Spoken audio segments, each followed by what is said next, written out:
गन्नों का जूस, वो भी बग़ैर गन्नों के, मगर कैसे?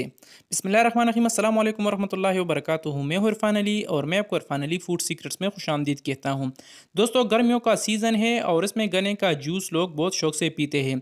तो आज हम बग़ैर गन्नों के ये जूस तैयार करेंगे। इंशाल्लाह इसका ज़ायका बाज़ार में गन्ने वाले जूस से ज़्यादा बेहतर होगा और मज़ेदार होगा। तो चलिए फिर स्टार्ट करते हैं इस मज़ेदार सी वीडियो को।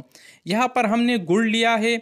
आप जितना जूस बनाना चाहते हो उसी हिसाब से आप गुड़ ले सकते हो। गुड़ को हमने छोटे छोटे पीसेस में काट लिया है। इसको हमने एक जूसर जिग में शामिल किया है और कुछ यहाँ पर हमने फ्रेश पुदीने के पत्ते भी इसमें ऐड किया है।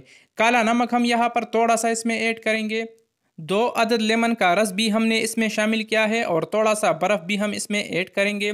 2 गिलास सादा पानी भी हमने इसमें शामिल किया है और इसको हम अच्छी तरह से ग्राइंड करेंगे। और ग्राइंड करने के बाद आप इसे देख सकते हो। तो अब हम इसको दोबारा मिक्स करेंगे और इसको छानेंगे।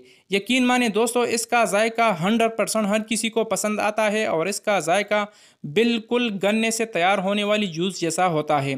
तो इस रेसिपी को आप एक बार घर में ज़रूर ट्राई करें। इंशाल्लाह इसका जायका आपको बहुत ज़्यादा पसंद आएगा, क्योंकि ये गर्मियों का एक स्पेशल जूस है और इसका जायका हर किसी को पसंद आता है। तो अब हम इसको छानेंगे और थोड़ा सा मज़ीद बर्फ़ भी हम इसमें शामिल करेंगे।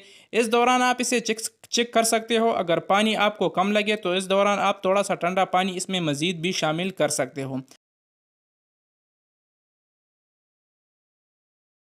और जूस को छानने के बाद इसका जो कलर है ये थोड़ा सा चेंज हो चुका है, लेकिन आप दोस्तों ने घबराना नहीं है, क्योंकि इसमें हमने गुड़ शामिल किया है और गुड़ का कलर थोड़ा सा चेंज होता है।